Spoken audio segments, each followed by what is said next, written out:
The startling case of a man who lived for hours after he was declared dead is set to go to trial in April.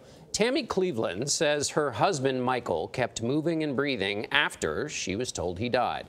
She says hospital staff ignored her pleas for help until a coroner alerted them, saying dead people don't move. The doctor and the hospital say they did nothing wrong, and the delay did not cause his ultimate death. On Friday, a New York judge allowed the lawsuit to proceed, but reportedly trimmed Cleveland's claims and denied her request for punitive damages. She spoke to our Dr. Narula 1 week ago today about what she saw the night her husband seemingly came back to life. Tara, good morning. Very tragic story. Gayle. Yes, it is.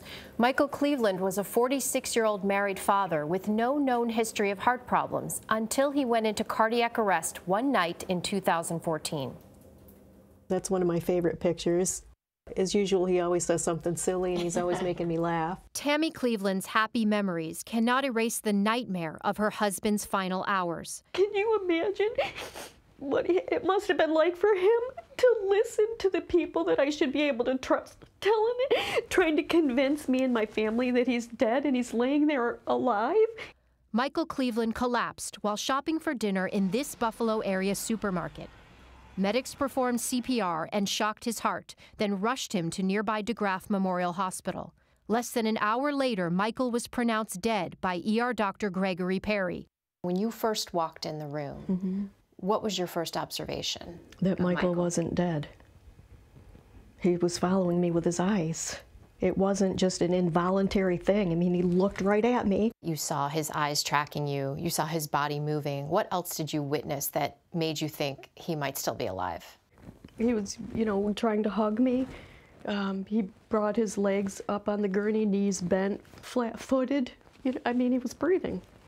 She claims that over the next several hours, her husband continued showing signs of life, and his family repeatedly asked medical staff to check him.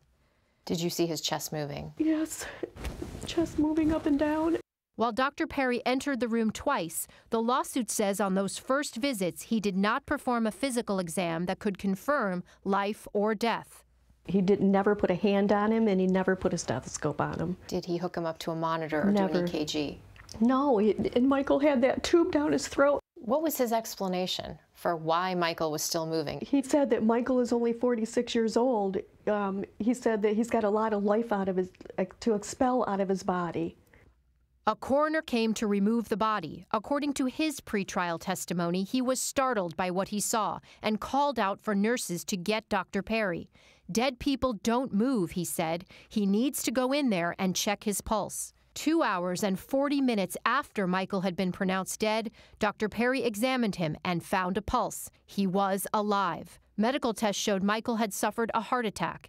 He was transferred to Buffalo General Medical Center. Doctors there performed a procedure to open a blocked artery, but it was too late. At 10:48 the next morning, Michael Cleveland died. I need closure, and that I need accountability. Dr. Perry and DeGraff Memorial Hospital would not comment, citing the pending lawsuit. DeGraff Memorial has said in legal filings that it followed all medical standards and required procedures. Dr. Perry, seen here at his 2010 medical school graduation, said in his deposition that he did check for a pulse in those first 2 visits and found no signs of life. But on the 3rd visit, Michael Cleveland's condition was, quote, vastly different.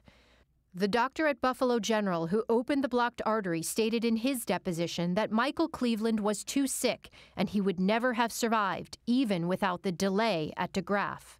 CBS News legal analyst Ricky Kleeman says the effect of that delay will be a critical issue for the jury. You're going to have the defense experts who say they did everything they could and then he was pronounced dead. And no matter, even if that was in error, and we know it was an error because he became alive, that would have made no difference. He was going to die anyway. Plaintiff's experts are going to say, of course there was a chance that he would have survived. He was only 46 years old.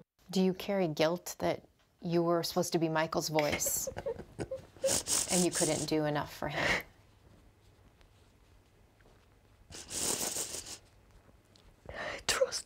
I trusted the medical field at the time. Yeah, I feel horrible. It's hard for any doctor who wasn't there to comment on this particular case. But that being said, in general, when someone has a heart attack due to a blocked artery, every minute counts because the heart muscle dies very quickly without oxygen. And you can't help but feel for Mrs. Cleveland. You can feel her pain. And what you just said, every minute, every second counts in a time like this. So what can families do when the hospital staff isn't listening to them, when you say, look, I know what I see here? That's one of the big messages, and I know that's what Tammy felt very strongly about, that you don't have to feel helpless or powerless, even though you're in this very vulnerable state as a patient or a family member. There is a ladder or a chain of command that you can escalate things to. You can go to the attending physician in charge of the unit you're in, whether that's the ER or the floor. There's always an administrator on call, a chief medical officer, an executive director, and you should feel that you can escalate things if you're not being heard. Yeah, you should never stand down when you can see something. That's right. That apparently seemed, she saw him following her with his eyes. She did, she did. Oh, really interesting story, Tara. Interesting and tragic. Heartbreaking Yes. story, yes. Thank you, Tara.